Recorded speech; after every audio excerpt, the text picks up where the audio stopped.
ಮೋದಿ ಬೆಂಗಳೂರು ಭೇಟಿಯ ಸಂದರ್ಭದಲ್ಲಿ ಭದ್ರತಾ ಲೋಪ ಆಗಿತ್ತ. ಪ್ರಧಾನಿ ಸಂಚರಿಸಿದ ಮಾರ್ಗದಲ್ಲೇ ನಡೆದಿದ್ದ ಭಾರೀ ಸಂಚು. ಮೋದಿ ಬೆಂಗಳೂರು ಭೇಟಿಯ ಸಂದರ್ಭದಲ್ಲಿ ಭದ್ರತಾ ಲೋಪ ಆಗಿತ್ತ.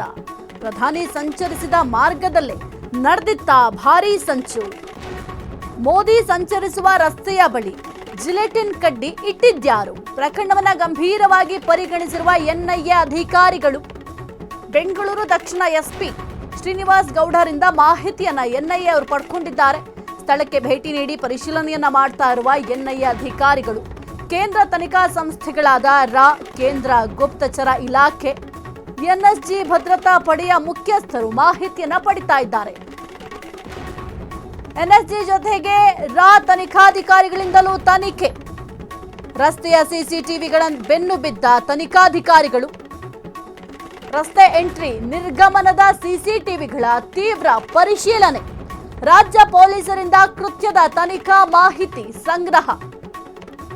ಡಿವೈಎಸ್ಪಿ ನೇತೃತ್ವದಲ್ಲಿ ತನಿಖೆ ನಡೆಸ್ತಾ ಇರುವ ಅಧಿಕಾರಿಗಳು ತನಿಖೆ ಸಂದರ್ಭದಲ್ಲಿ ಹೊರಬಿದ್ದಿರುವ ಸ್ಫೋಟಕ ಮಾಹಿತಿ.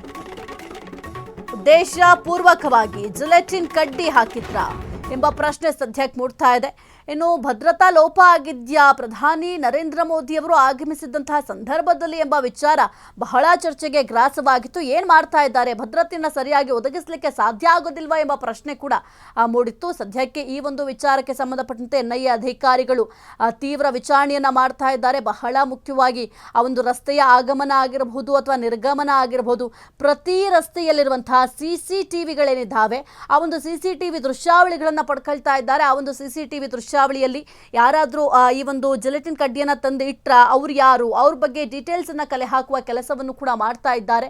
ಸದ್ಯಕ್ಕೆ ಈ ಒಂದು ಪ್ರಕರಣವನ್ನ ಬಹಳ ಗಂಭೀರವಾಗಿ ಎನ್ಐಎ ಅಧಿಕಾರಿಗಳು ಪರಿಗಣಿಸಿದ್ದಾರೆ. ಬೆಂಗಳೂರು ದಕ್ಷಿಣ ಎಸ್ಪಿ ಶ್ರೀನಿವಾಸ್ ಗೌಡ ಅವರು ಈ ಒಂದು ವಿಚಾರಕ್ಕೆ ಸಂಬಂಧಪಟ್ಟಂತೆ ಯಾವ ರೀತಿ ತನಿಖೆ ನಡೀತಾ ಇದೆ ಎಂಬ ವಿಚಾರಕ್ಕೆ ಸಂಬಂಧಪಟ್ಟಂತೆ ಕೂಡ ಮಾಹಿತಿ ಶೇರ್ ಮಾಡ್ಕೊಂಡಿದ್ರು. ಸ್ಥಳಕ್ಕೆ ಈಗ ಭೇಟಿಯನ್ನು ನೀಡಿ ಪರಿಶೀಲನೆಯನ್ನು ಕೂಡ ಎನ್ಐಎ ಅಧಿಕಾರಿಗಳು ಮಾಡ್ತಾ ಇದ್ದಾರೆ. ಕೇಂದ್ರ ತನಿಖಾ ಸಂಸ್ಥೆಗಳಾದಂತಹ ರಾ ಆಗಿರಬಹುದು, ಜೊತೆಗೆ ಕೇಂದ್ರ ಗುಪ್ತಚರ ಇಲಾಖೆ, ಎನ್ಎಸ್ಜಿ ಭದ್ರತಾ ಪಡೆಯ ಮುಖ್ಯಸ್ಥರು ಈಗ ಸಾಕಷ್ಟು ಮಾಹಿತಿಯನ್ನು ಪಡ್ಕೊಳ್ತಾ ಇದ್ದಾರೆ. ಯಾಕೆಂತಂದ್ರೆ ಭದ್ರತಾ ಲೋಪ ಅಂತಂದ್ರೆ ಬಹುದೊಡ್ಡ ಎಡವಟ್ಟಾದಂಗೆ. ಯಾಕೆಂತಂದ್ರೆ ಈಗ ಪ್ರಧಾನಿಯವರು ಆಗಮಿಸ್ತಾರೆ ಅಂತಂದ್ರೆ ಭದ್ರತೆಯನ್ನ ಹೆಚ್ಚಿನ ಪ್ರಮಾಣದಲ್ಲಿ ಕೊಡಲೇಬೇಕಾಗತ್ತೆ. ಯಾವುದೇ ರೀತಿಯ ಭದ್ರತಾ ಲೋಪಗಳಾಗಬಾರ್ದು. ಈ ಒಂದು ಸಂದರ್ಭದಲ್ಲೇ ಭದ್ರತಾ ಲೋಪ ಮಾಡ್ತಾ ಇದ್ದಾರೆ ಅಂದ್ರೆ ಅವ್ರು ಯಾವ ರೀತಿ ಕೆಲಸ ಮಾಡ್ತಾ ಇದ್ದಾರೆ ಎಂಬ ಪ್ರಶ್ನೆ ಕೂಡ ಮೂಡುತ್ತೆ. ಸದ್ಯಕ್ಕೆ ಈ ಒಂದು ವಿಚಾರಕ್ಕೆ ಸಂಬಂಧಪಟ್ಟಂತೆ ಸಾಕಷ್ಟು ತನಿಖೆಯನ್ನು ಎನ್ಐಎ ಅಧಿಕಾರಿಗಳು ಮಾಡ್ತಾ ಇದ್ದಾರೆ. ಹಾಗಾದ್ರೆ ಕಮಿಷನರ್ ಏನ್ ಮಾತನಾಡಿದ್ದಾರೆ ನೋಡೋಣ.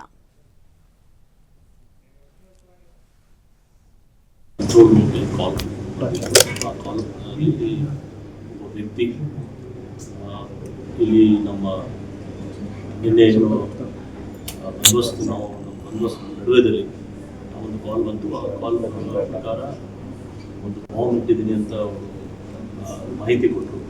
ಅದಾದಮೇಲೆ ಡಿಟೇಲ್ ಆಗಿ ಅವರು ಅದರದ್ದು ಕಾಲ್ದು ಎಲ್ಲಿಂದ ಬಂತು, ಯಾರು ಮಾಡಿದ್ರು, ಅದಾದಮೇಲೆ ಒಬ್ಬ ಜನಕ್ಕೆ ನಾವು ಡಿಟೇಲ್ ಮಾಡಿದ್ವಿ. ಕರ್ಮೋಗ್ಲ ಲಿಮಿಟ್ಸ್ ಅವರು, ಪೊಲೀಸ್ ಅವರು ನಿನ್ನೆಯಿಂದ ಇಲ್ಲಿವರೆಗೆ ಕ್ವೆಶ್ಚನ್ ಮಾಡಿದರು. ಸದ್ಯಕ್ಕೆ ಅವ್ರಿಗೆ ಡಿಟೇಲ್ ಮಾಡಿ ನಾವು ಇನ್ನೂ ಕೂಲಂಕಷವಾಗಿ ಪರಿಶೀಲನೆ ಮಾಡ್ತಾಯಿದ್ದೀವಿ. ಅವರು ಹೇಳೋ ಪ್ರಕಾರ ಒಂದು ನಾವು ಬಾಂಬ್ ಇಟ್ಟಿದ್ದೀವಿ ಅಂತ. ಆದರೆ ನಮ್ಮದು ಈವರೆಗೆ ವೆರಿಫಿಕೇಷನ್ ಪ್ರಕಾರ ಅವ್ರದ್ದು ಏನನ್ನು ಈ ಥರ ನಮಗೆ ಹ್ಯಾಬಿಟ್ ಇತ್ತು. ಸುಮಾರು ಟೈಮ್ ಅವ್ರು ಬೇರೆ ಬೇರೆ ಕಡೆ ಕರೆ ಮಾಡಿದ್ದಾರೆ. ಮೊಬೈಲ್ ಫೋನಲ್ಲಿ ಗೊತ್ತಾಗ್ತದೆ, ಒಂದು ಮೆಸೇಜಸ್